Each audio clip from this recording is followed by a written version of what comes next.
Assalamualaikum warahmatullahi wabarakatuh. Semangat pagi, pagi, pagi. Salam anti korupsi. Berani, jujur, hebat. Bersama saya Sunarsi Makawaru dari Inspektorat Kabupaten Morowali Utara akan memberikan penyuluhan tentang apa itu korupsi. Melalui judul Bangun Budaya Anti Korupsi Sejak Dini. Korupsi merupakan salah satu istilah yang kini sering kita dengar. Masyarakat Indonesia setiap saat disuguhkan dengan kasus-kasus korupsi yang setiap saat terjadi. Selalu ada celah dan kesempatan sekecil apapun yang akan coba dimanfaatkan oleh seorang subjek dengan risiko yang telah diperhitungkannya untuk menghindarkan diri dari kontrol hukum. Sehingga peran generasi muda sebagai individu yang bersih dan mengamalkan nilai-nilai kejujuran sangat diperlukan demi mewujudkan kesatuan negara Republik Indonesia anti korupsi. Tujuan penyuluhan saya pada saat ini adalah memberikan pemahaman kepada kita apa arti daripada korupsi itu sendiri. Pemahaman mengenai bentuk-bentuk korupsi. Kemudian yang kedua adalah memberikan pemahaman kepada kita bagaimanakah peran serta kita dalam memberantas anti korupsi. Memberantas sikap korupsi yang terjadi di negara saat ini.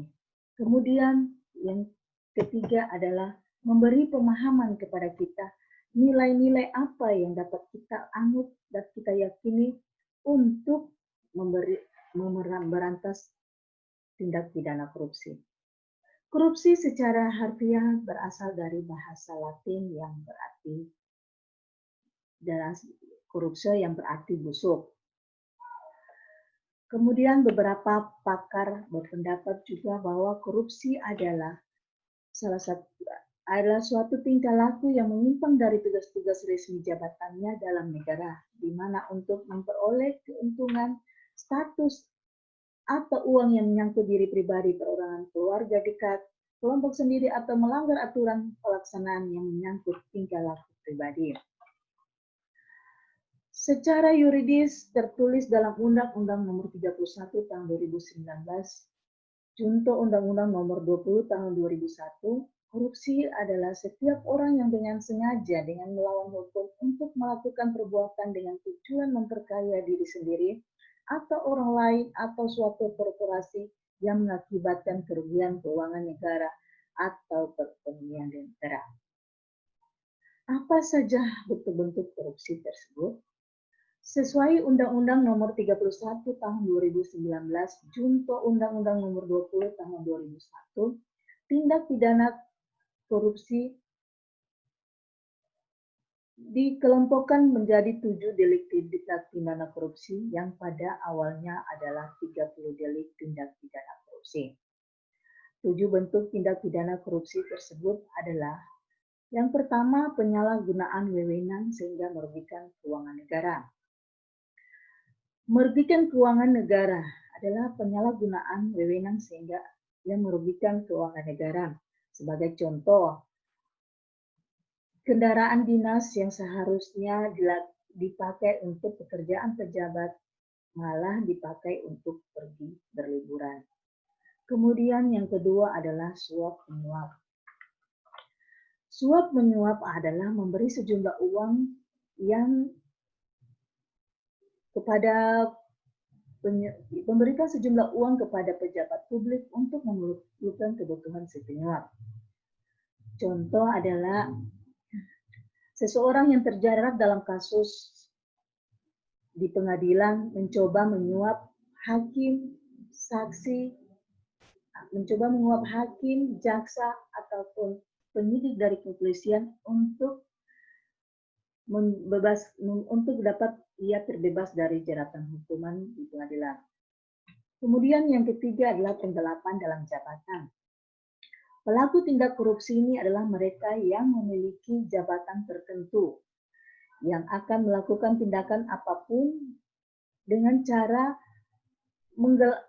menggelapkan uang atau dokumen untuk kebutuhan pribadinya. Sebagai contoh, menggunakan kwitansi kosong agar nominal uang yang di dalamnya dapat direkayasa oleh pelaku. Kemudian yang keempat adalah pemerasan. Pemerasan merupakan perbuatan pihak yang menyalahgunakan kekuasaannya untuk melakukan sesuatu yang menguntungkan dirinya. Sebagai contoh adalah pemungutan liar yang dilakukan aparat kepada masyarakat sebagai tarif. Mengurus dokumen tertentu yang seharusnya dokumen tersebut bebas biaya. Kemudian yang selanjutnya adalah perbuatan curang. Perbuatan curang, segala bentuk kecurangan adalah korupsi. Sebagai contoh, seorang pemborong bangunan, seorang pemborong bangunan yang melibatkan kecurangan pihak kontraktor, tukang, ataupun toko bahan bangunan tersebut. Yang keenam adalah benturan kepentingan dalam pengadaan, atau lebih dikenal dengan istilah conflict of interest. Nah, yang maksudnya adalah seorang pejabat yang dihadapkan pada peluang untuk menguntungkan dirinya sendiri, keluarga, ataupun kroni-kroninya. Misalkannya, meskipun telah dilakukan tender dalam suatu proyek, pegawai negeri yang terlibat dalam proses tersebut mengikut sertakan perusahaan miliknya. Kemudian yang ketujuh adalah gratifikasi. Gratifikasi tanpa sadar kadang terjadi di sekitar kita. Gratifikasi adalah pemberian hadiah kepada pejabat publik dengan harapan adanya timbal balik dari si penerima. Bentuk-bentuk gratifikasi itu banyak macam. Dari penjelasan ketujuh bentuk korupsi dan contoh-contohnya tadi, apa sih yang menyebabkan seseorang melakukan korupsi? Dua faktor penyebab korupsi. Yang pertama adalah faktor internal dan kemudian faktor eksternal. Beberapa juga teori mengungkapkan masalah penyebab-penyebab korupsi.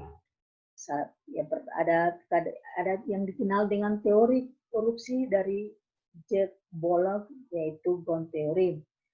Seseorang menurut Ghosn Theory, faktor-faktor yang menyebabkan seseorang melakukan tindak pidana korupsi adalah pertama, greed, adanya keserakahan. Yang kedua, opportunity, adanya kesempatan. Yang ketiga, need, adanya kebutuhan. Keempat, export atau pengungkapan. Kemudian ada juga teori yang dikenal dengan teori CDMA dari Robert Krieger. Kemudian ada teori korupsi dari Casey yang kita kenal dengan Trickle-Down. Masih banyak teori-teori yang mengemukakan pendapat mengenai apa penyebab korupsi. Sudah saatnya kita ikut serta memberantas korupsi. Adapun dengan cara strategi dalam memberantas korupsi. Strategi yang pertama adalah strategi reprensif. Kemudian yang kedua adalah strategi perbaikan sistem. Kemudian strategi kampanye atau edukasi. Strategi reprensif, kita dapat mengambil peran dengan, kita sebagai masyarakat dapat mengambil peran dengan melaporkan pengaduan tindak pidana korupsi kepada KPK melalui loket pengaduan masyarakat yang ada di KPK. Kemudian yang kedua, kita dapat mengambil peran pada strategi perbaikan sistem, yaitu memantau layanan publik, melakukan kajian atau penelitian terkait layanan publik. Kemudian yang ketiga adalah strategi edukasi dan kampanye.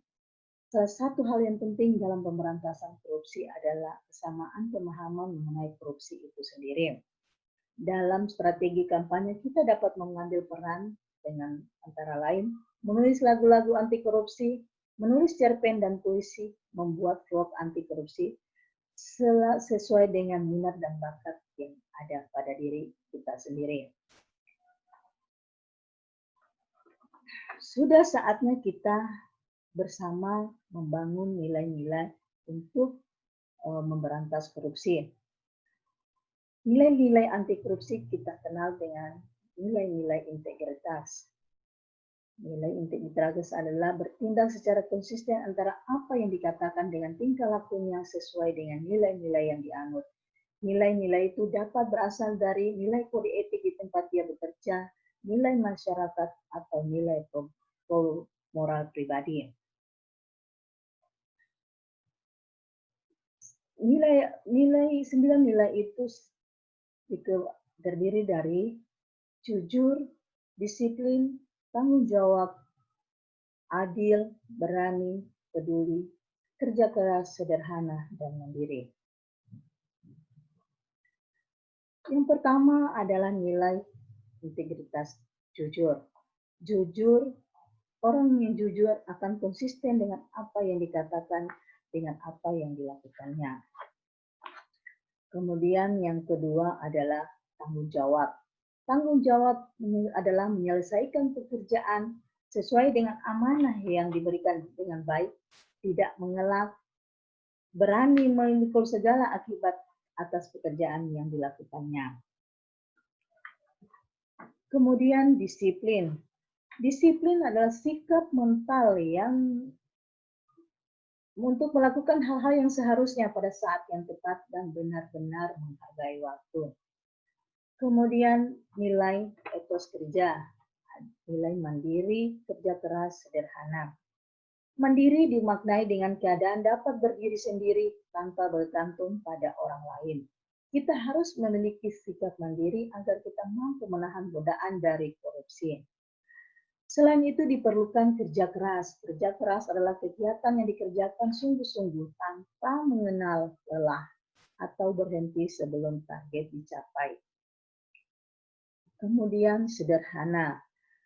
Sederhana itu adalah tidak berlebih-lebihan, menyesuaikan dengan kebutuhan. Bersikap sederhana agar tercipta saling menghargai. Salah satu penyebab korupsi adalah keserakahan. Dengan bersikap sederhana kita dapat mengatur gaya hidup sesuai kebutuhan, tidak berlebih-lebihan dalam menggunakan harta yang ada, dan tidak terpancing untuk mengikuti gaya hidup orang lain. Yang selanjutnya adalah sikap integritas, berani, peduli, dan adil. Berani berarti tidak takut menghadapi bahaya atau kesulitan. Berani berarti mempunyai hati yang mantap dan rasa percaya diri. Kemudian peduli. Peduli berarti memindahkan, memperhatikan, dan menghiraukan serta melibatkan diri dalam suatu persoalan atau keadaan di konflik di sekitar kita. Selain itu, adil adalah tidak berat sebelah dan tidak memihak siapapun, dan dapat juga dikatakan berpegang teguh pada kebenaran. Nilai-nilai apa yang dapat dalam kehidupan sehari-hari yang dapat kita anut untuk menumbuhkan pribadi yang berintegritas, yaitu pertama adalah kita berpedoman pada tokoh-tokoh di negara kita yang memiliki integritas yang tinggi. Kemudian membuang sampah pada tempatnya. Dan yang ketiga, tertib dan disiplin dalam berlalu lintas. Nilai-nilai kecil pada kehidupan sehari-hari ini akan membawa kita untuk menjadi pribadi yang berintegritas. Integritas dapat berperan dalam menumbuhkan karakter dan moral bangsa yang menumbuhkan sikap-sikap anti korupsi. Dengan menumbuhkan nilai-nilai integritas, maka korupsi dapat dihapuskan. Ayo kita bersama menumbuhkan integritas sejak ini agar tercipta Indonesia bebas korupsi. Demikian tadi materi penyuluhan yang saya sampaikan pada kesempatan kali ini. Mari dari sekarang kita bangun sikap integritas diri kita dari hal-hal yang kecil dalam kehidupan kita sendiri. Dari pribadi kita, maka kita akan dapat menularkan kepada orang lain untuk bersikap integritas sehingga bisa kita memberantas korupsi yang sedang terjadi begitu banyak di negeri kita saat ini. Bersama KPK kita wujudkan Indonesia bebas korupsi. Demikian, Assalamualaikum warahmatullahi wabarakatuh.